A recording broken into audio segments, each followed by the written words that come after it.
I selected all those characters. Time to move on. You press onward, feeling refreshed and invigorated by all the free will you were just dealt. The story was your oyster for a while there. Or more specifically, it was one of 4 slightly different oysters you could choose from, in any order as long as you ultimately selected and consumed all 4 oysters when all was said and done. This must be what it feels like to be a god, you think to yourself. Or, at the very least, the patron of a seafood restaurant. Roxy, return home. You have returned home to find a variety of devices deployed throughout your house, and a variety of fires threatening to burn it down. Roxy, put out fires. You quickly put everyone on bucket duty to douse the flames. Now, you guess you understand why your mom left all these buckets in the house. You always thought it was a passive-aggressive reminder for you to keep up with the housework. At the behest of their roguish leader, the loyal band of merry men go straight to work in getting the fires under control. The Robin Hood reference is lost on them. Also lost on everybody is the sordid spectacle this appears to resemble from an alien perspective, with all these buckets sloshing around and whatnot. Your void powers cannot black out this graphic debauchery soon enough. Roxy, connect with Jake. You run the server program which auto-connects with Jake, and a viewport of his old house just pops right open. This is going to be so easy. You can already tell, compared to you, everyone else sucks so bad at this game. Not to mention at computers in general. You better deploy all this equipment ASAP. Not only are you in a hurry to hop into the session yourself, it looks like his volcano is beginning to erupt. Some lava has started a forest fire, which is now spreading slowly toward the house. No sign of Jake yet. Hopefully, the Dirks can somehow tag team that doofus and make him get with the program. Oh right, she was going to message you when you got home. You almost forgot. Time to switch gears and go into multitasking mode. You'll get as much done as you can while you talk, also while nursing this hangover. It takes a special kind of hacker babe to be able to handle that, you think. You truly are as dedicated to the grid as you are beautiful. Roxy, multitask. I can't see you, but you must be back by now, yes? And I am how haxing up storm. Peace tank by. Stand. Haxing? You don't even know. My fingers are the mean little beaks of furious woodpeckers, and my keyboard is a pitiful plank of cruddy wood, guarding a trove of tasty bungs. It is guarding them, I might add. Moist, fucking, unsuccessfully. As my digits rain danger on this hapless laptop, the result of my tappy onslaught is line after wicked line of lead filthy codes, aka the government's worst nightmare. I will be in and out of the system before breakfast knows what ate it. Jackpot, baby! I am your crypto goddess. Roxy? It is woman versus machine, a struggle old as stuff itself. She will bring SBURB to its knees, and then turn, with her shit wrecking his face, and stare into the void. And the void will wonk first. Wonk? I don't understand. You are typing some sort of computer program? No, that was all mostly a huge load. All that noisy keyboard banging I just mentioned was me just typing all that shit I said to you. Lol. I did type it super fast though. Just like they do in dumb fake movies about primo hackers who are the best. I guess I hacked into our conversation with BS instead of codes. But for real, I'm just drag and dropping some game shit into Jake's place. It is easy as a butt. This kitty game is a waste of my baller expertise. Sexpertitties. Obligatory. Hey, look! A totem lathe. Okay, whatever. Bonk, down it goes. In that patch of dirt, I guess. Dang, fits on that patch of dirt like a glass-shitting slipper. Next! I understand. You're beginning then. Good. Yes, I'm on a roll. Get my peeps outie. splitting the ball before junk turns to pumpkins. So, what were you going to give me back there, you monk? Right. It's a present I made for you. Ooh! It could be a farewell gift, actually. Huh? Are you leaving? Maybe. I'm about to go to sleep one last time before our scheduled entry. And there is a very real possibility that I will never wake up. Oh no! Why?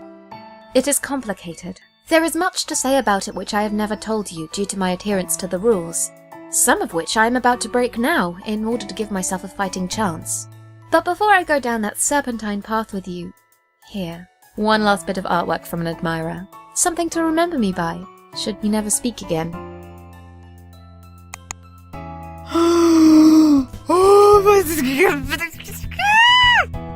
Holy shit! Holiest of shits! The shit is downright sacrosanct. OMG, this owns my bones! Look at my outfit! I want to wear that outfit. I want to kiss and marry that outfist. Look at that lollipop. That fucking lollipop! Look at me going in for a lick. Like I'm the queen of fuck all, y'all. What is that in my hair? Is that cotton candy? Indeed it is. Oh, say hellos to new phone wall. Sorry, baby eating Jake husband, you are out. Divorced. Yes, perfection. More like perfection is what it's giving me. I'm getting the perf boners up in here. I really enjoy drawing you. It is a treat. You are just so pretty. Aww, hearts and hashes. Anyway, I am very pleased that you like my drawing. I love it. I love you. You times 2 combat. You do? Really? Yes, for release. Blimey! This comes as quite a surprise. Well, I mean, not like, let's go get space married, love. More like, you're the best, and I like you a lot, love. Oh, then the conciliatory type. I understand. Wait, I didn't mean to jerk you around. Did you feel that way about me? Aw, shit, I'm sorry. No, don't be. Trust me, that is not how I feel about you. Or anyone. Though I truly wish I were capable of those feelings.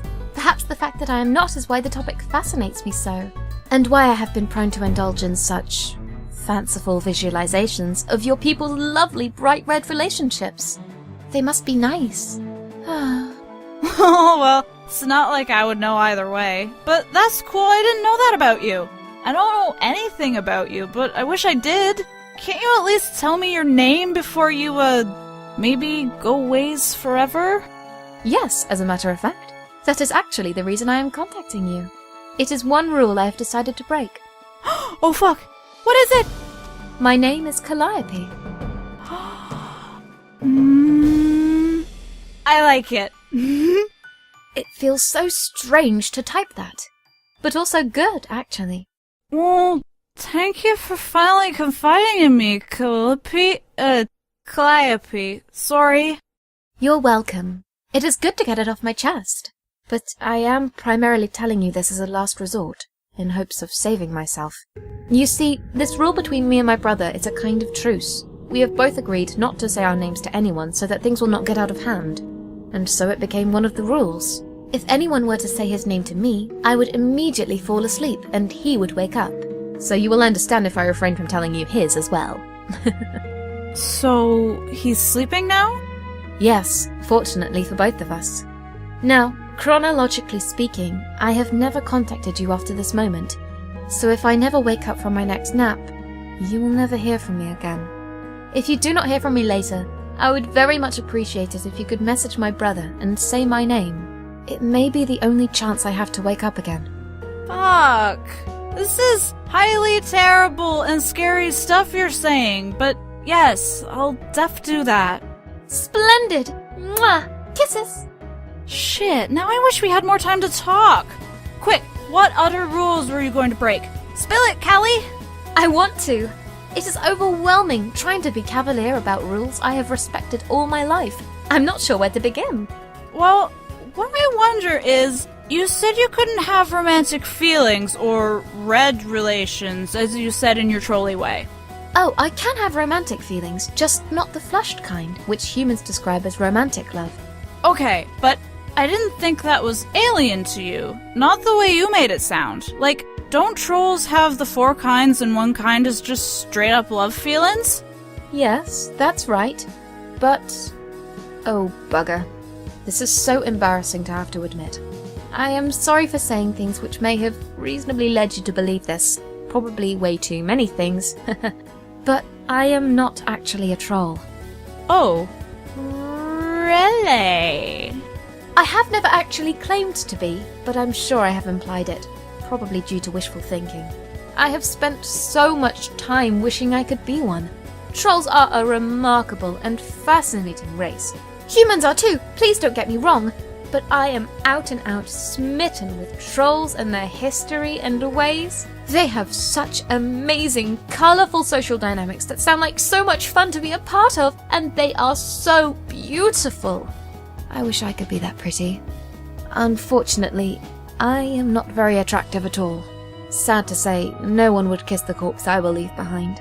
Even if there were someone around to revive me, I doubt they would be inclined to bother. For, several reasons actually. But really, it was always for the best that I cannot have fully flushed feelings. No one could ever love me. Oh man, no! That is not true! It is, and it's for the best that no one has ever seen my face, aside from my brother. But I want to see you. I promise I won't think you look bad or judge you. No, I am sorry. Then what kind of alien are you? Wait, don't tell me you're actually from Uranus. No! That just happened to be a planet from your system I thought was lovely. I was particularly struck by its unique rotation. It has very nice... bollocks, what's the word? The term that refers to a ball's topspin? Huh? It doesn't matter. But no, I'm not even from your universe, let alone a nearby planet. My species has never even had a home planet. What species are you? I am a cherub. OMG. That is... amazing? Like, you have wings or such? No! I doubt I am what you're picturing. But aside from a few superficial similarities, we are very different from trolls and humans. We are not a social race. We generally will not ever encounter another of our kind unless it is time to mate. And when that time comes, our courtship is nothing like it is for humans. It is highly confrontational and violent. Sounds so lonely. Plus, with hexa tricky sex. It is lonely, but that is in our nature, to be alone, just as it is to find attraction through contempt. Now that I think about it, I should have known. I've been so foolish. Known what? About the nature of my game session. I believed he and I could play together, even under our unique biological circumstances. I was so daft. I thought Skaia had actually made an exception for us, and that we could overcome our conflicts, work together, and fulfill the game's minimum requirement of 2 players, one of space and the other of time. But I was always fooling myself. It is now clear only one of us will survive. My Skaian visions have misled me, or I have blinded myself to their true meaning.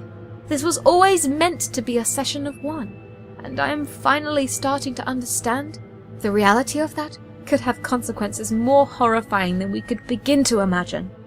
How? The thing is, you don't know him like I do. As hard as it may be to believe, he is even worse than you think. And it's all such a shame!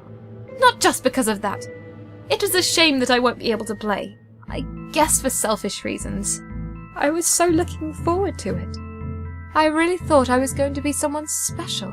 That I could use my abilities to do something no one had ever done. Hey, you are being so defeatist. Stop that. You don't know you won't play. We haven't even tried the wake-up call yet, remember?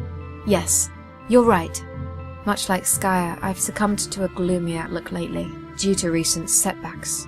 So, what's going to be special about your game? Aside from that, it's just your fuckhead bro and you. Well, I was always led to believe I would be an extraordinary type of player. Both of us would be. We are both assigned extremely rare and powerful classes. They are the 2 master classes. Oh yeah? What is yours? Mine is the most passive on the scale, a class designated for females only. I am the Muse of Space. Sounds pretty cool. What's the muse do? I'm not entirely sure. I was hoping to discover that on my journey. Anyway, here's us the other master class, the most active class of all, reserved for male players. What is it? Roxy, I think we may be getting a wee bit carried away with trivia here. We both have so much to do. You need to focus on getting to safety, while I need to prepare myself for what I hope will be a short nap. Okay, you are right. Lasai, I'm worried for you, but optimistic. I will call your name like 1,000,000 times and shout it into the void every chance I get, till you come back. You are a good friend, Roxy. Please take care.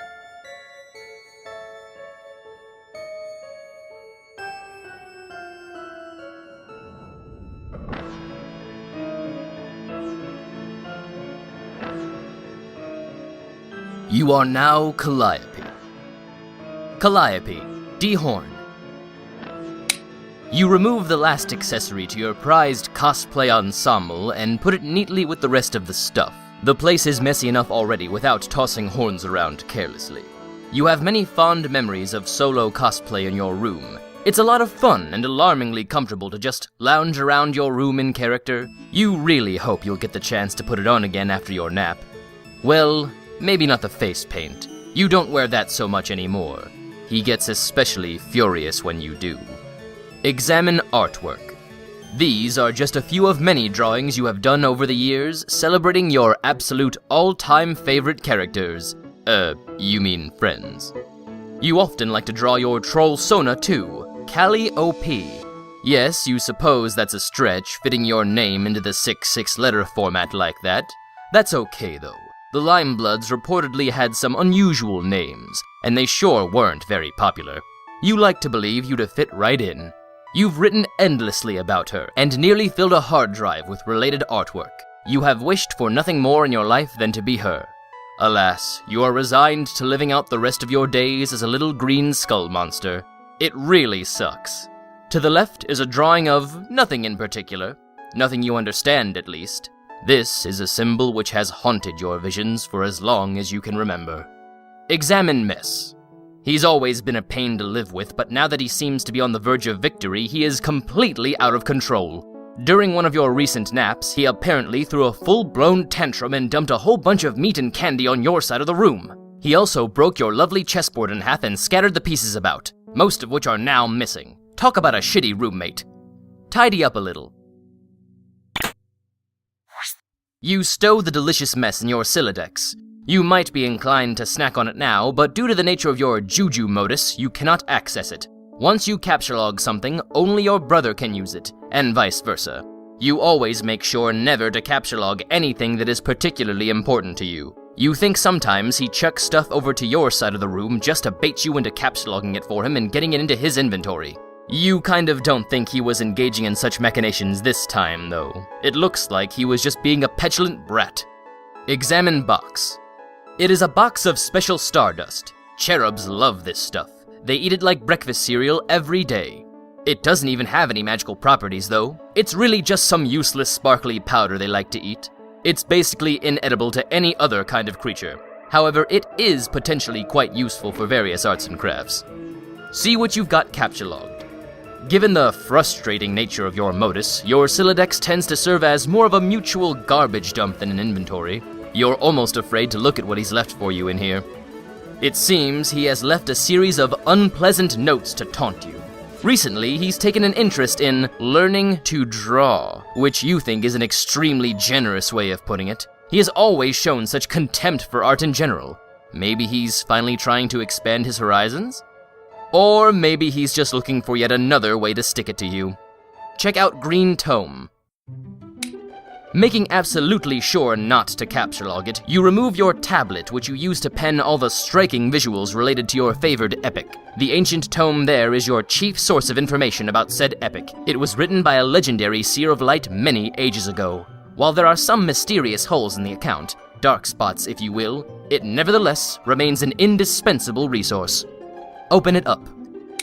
You open the book to a random page. Oh, right. This one.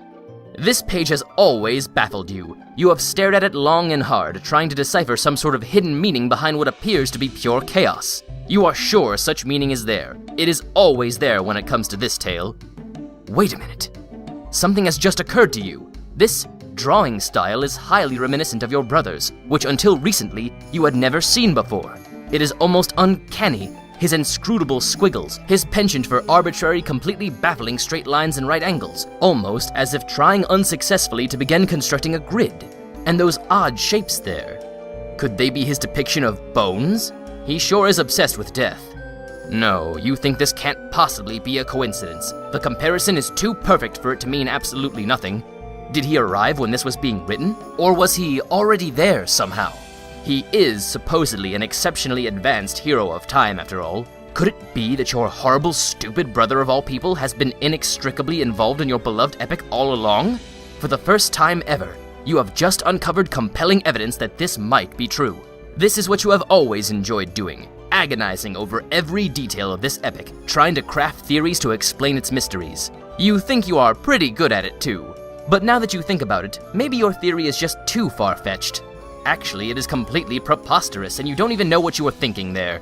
You're sure he would get a kick out of the idea, though, what with his megalomaniacal view of himself as some sort of lethal puzzle master, always boasting that red herrings swim through his veins and such, which is just about the biggest crock of shit you've ever heard.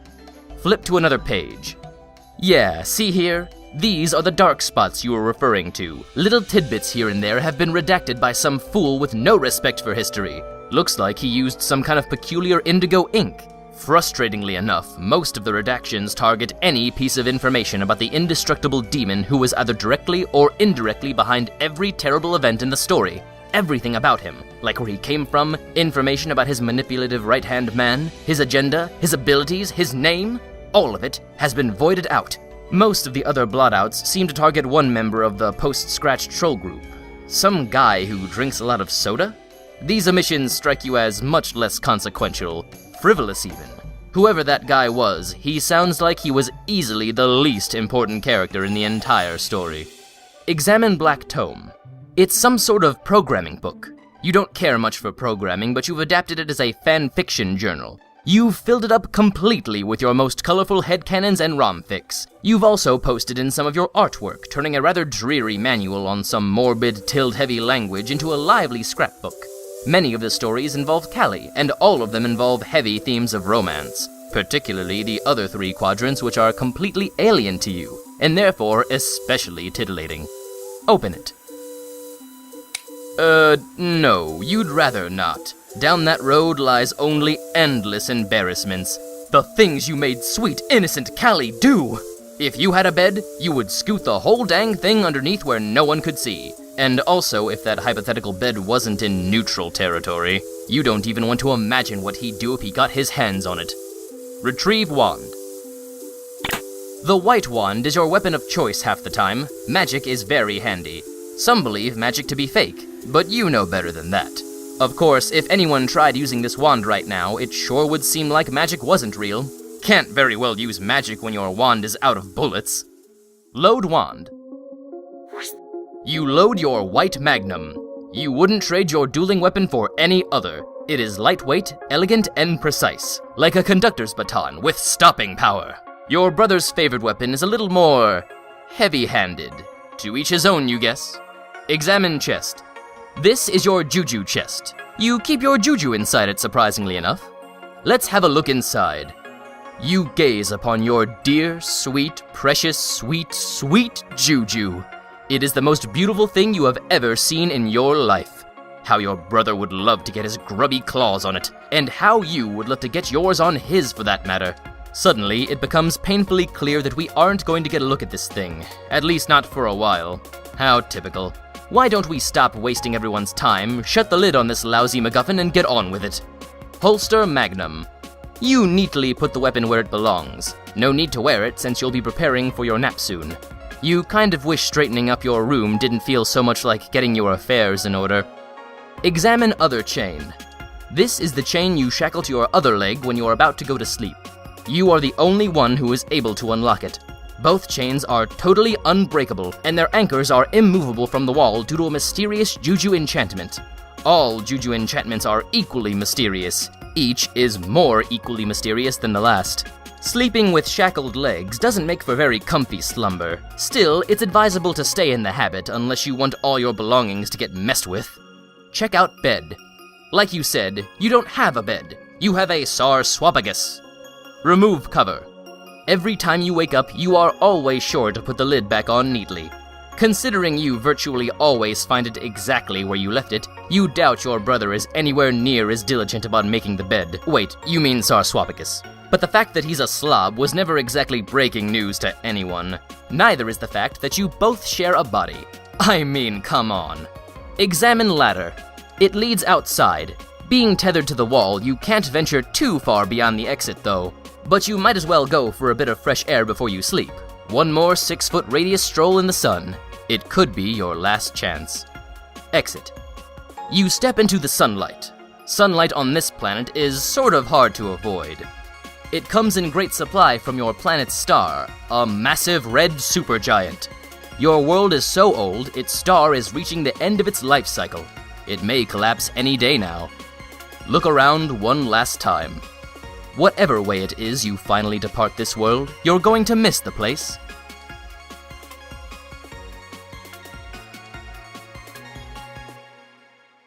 It is very peaceful here.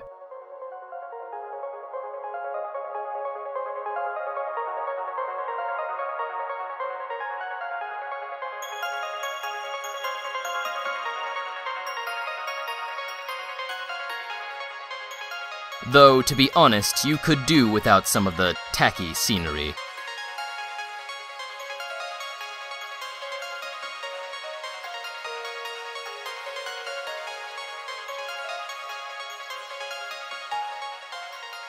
You have always had the feeling that whoever used to live on this planet had a really strange sense of humor.